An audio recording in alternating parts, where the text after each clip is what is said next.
মুর্শিদাবাদে জলঙ্গিতে বিজেপি প্রার্থী গৌরী শঙ্কর ঘোষকে ঘিরে কো ব্যাক স্লোগান তৃণমূল কংগ্রেসের কর্মী সমর্থকদের উত্তেজনা, একটা বিশৃঙ্খল পরিস্থিতি তৈরি হয়। আপনাদেরকে আরো একবার জানিয়ে রাখি, মুর্শিদাবাদে জলঙ্গিতে বিজেপির প্রার্থী গৌরী শঙ্কর ঘোষকে ঘিরে ধরে কো ব্যাক স্লোগান তৃণমূল কংগ্রেসের কর্মী সমর্থকদের।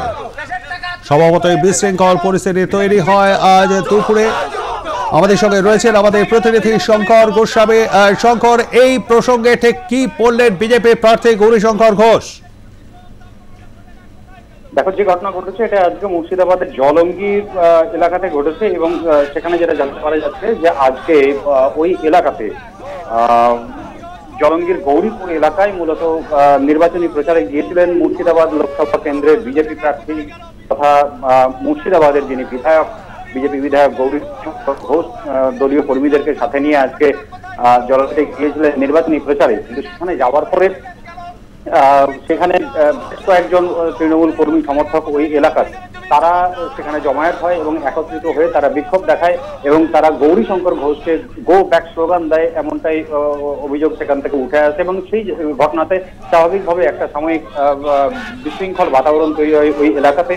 এবং এই জায়গা থেকে মূলত বিধায়ক গৌরী শঙ্কর ঘোষের যেটা অভিযোগ যে এটা শুধুমাত্র মুর্শিদাবাদে নয়, এটা সব জায়গাতে করছে এবং এটা তৃণমূলের তরফ থেকে করা হচ্ছে। তৃণমূলের এটা পরিকল্পিত চক্রান্ত, তারা কাউকেই ভোট করতে দিতে চাইছে না, অর্থাৎ বিরোধী দল যারা তাদেরকে ভোটে অংশগ্রহণ করতে দিতে চাইছে না, যার কারণে তারা একদিকে যেমন কংগ্রেসকে বাধা দিচ্ছে, অন্যদিকে সিপিএম কে বাধা দেওয়া হচ্ছে, পাশাপাশি বিজেপিকে বাধা দেওয়া হচ্ছে। এই সমস্তটাই কিন্তু তৃণমূল করছে এবং সবটাই পরিকল্পিতভাবে করছে। এই নির্বাচনের আগে বিরোধী দলগুলোকে দমিয়ে রাখার জন্য কিন্তু মূলত এই ধরনের পদক্ষেপ তারা গ্রহণ করছে। এবং এই যে ঘটনা, এই একের পর এক ঘটনাতে এলাকাতে একটা বিশৃঙ্খল বাতাবরণ তৈরি করা, এলাকায় সন্ত্রাসের বাতাবরণ তৈরি করা, জনসাধারণের মধ্যে একটা ভয়ভীতি সৃষ্টি করে দেওয়া, এই উদ্দেশ্য নিয়েই মূলত তৃণমূল এই চক্রান্ত করছে, এমনটাই অভিযোগ তুলেছেন গৌরী শঙ্কর ঘোষ বিজেপি প্রার্থী। এবং এই জায়গা থেকে মূলত শুধুমাত্র আজকে জলঙ্গিতে বিজেপির উপরেই যে বিজেপিকেই যে গো ব্যাক স্লোগান দেওয়া হয়েছে তাই নয়, অন্যদিকে আজকে নওদাতে অধীর রঞ্জন চৌধুরী কংগ্রেস নেতা, তাকেও গো ব্যাক স্লোগান দেওয়া হয়েছে। সেখানেও কিন্তু অভিযোগ উঠে আসছে তৃণমূলের তরফ থেকে, তৃণমূলের বিরুদ্ধেই।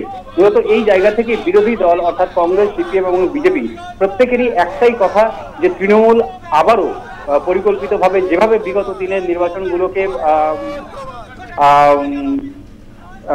নির্বাচন নামে এটি প্রহসন করা হয়েছে, ঠিক একইভাবে এবার লোকসভা নির্বাচনেও একই প্রহসন পরিণত করতে চাইছে এই লোকসভা নির্বাচনকে, এমনটাই অভিযোগ তোলা হচ্ছে জেলা কংগ্রেস, জেলা সিপিএম এবং জেলা বিজেপির তরফ থেকে।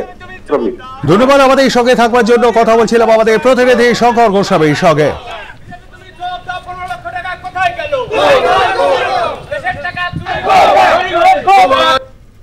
ওদের মূল লক্ষ্যই হচ্ছে একটা অশান্তি, অপ্রীতিকর পরিস্থিতি তৈরি করে এই নির্বাচনী প্রক্রিয়াটাকে বানচাল করা বা এখানে ভোটারদের মধ্যে একটা আতঙ্কের পরিবেশ তৈরি করা।